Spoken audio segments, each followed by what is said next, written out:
Welcome back. Give her a piece of felt and she can turn it into pretty much anything. Rachel Spagoots is the Felty Florist. Good to have you here, Rachel. Thank you. Thank you for having me. I'm so excited. It is really neat to see some of these things and to know that all it takes are a few pieces of felt, well, a lot of pieces of felt. A lot of pieces, yeah. But what made you get started in doing something like this? Just a new hobby that I started.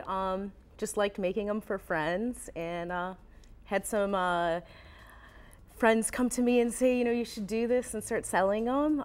The Cleveland Flea has been awesome. They've really inspired me to start my own business, and it's just been going wonderfully.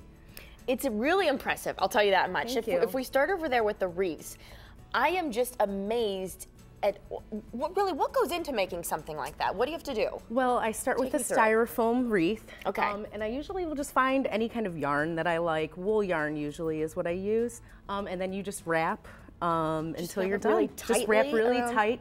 Depending on the yarn, sometimes I have to glue it to the styrofoam, but most of them just stay right where they're at. Wrapping them tightly does make it so you can't see the styrofoam through. How many, I don't even know what to call them, obviously I don't knit, but when it comes to the yarn, how many bundles do you have to buy in order to put something together like that? Usually one little thing of yarn will cover one wreath, yeah. Okay. Yeah, well, it goes pretty far, yeah. So it's just a matter of just wrapping very tightly. A couple hours. And then at the end, to kind of tie it all up, do you use glue? I use glue, and I'll put a pin in it too to hold it. And then from there is where I'll decide which flowers I'll start making to decorate it with. Do you have these like up on your door for every season? They're everywhere. Oh my gosh, they're everywhere. What a great gift to make for somebody and give as a holiday gift as well. So then when it comes to the actual felt, what goes into doing something like that? Well, I hand cut all of the petals. Okay. I'll usually start with that, and I'll cut, you know, everything for one flower. And then I go on to gluing the petals, so then they'll look like this. And then just layer by layer, I will stack them and glue them. I mean, that seems complicated, but it's really not. It's really not. You just kind of use a cutout first, and then a template, and then I'll cut them out, and then I'll glue them, and I'll use a straight pin to hold them while they're drying. I used to use hot glue, but I burned myself too many times, so I switched to tacky glue. Okay, so tacky glue is the key. Yes. And I see what you've done here. You just continue to layer them on top. I just layer them, and then I'll make a cute little center once it's all done. And then just glue it to the inside. Now, are flowers your big thing as far as what you make? Obviously, because what I see here. These are so cute for little girls. Aren't they great? So I had some customers say you should start making headbands. I'd love to buy something for my daughter. So I came out with these smaller versions. So how do you put something like this together onto a headband? Well, I'll cut the felt so that it can fit through. I don't know if you can see that. And then just glue, lots of glue. And get it all stuck together. I'll pin it all, and then I just let them dry. And you can feel it's hard. The glue really, the felt absorbs the glue. So it feels really solid, and the flowers are pretty solid.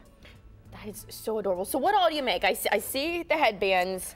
I know this is probably just a sampling of what you're putting out at the flea this weekend. I have my make your own bouquet flowers, which are a big hit. People like going through and picking out their own colors to match their homes.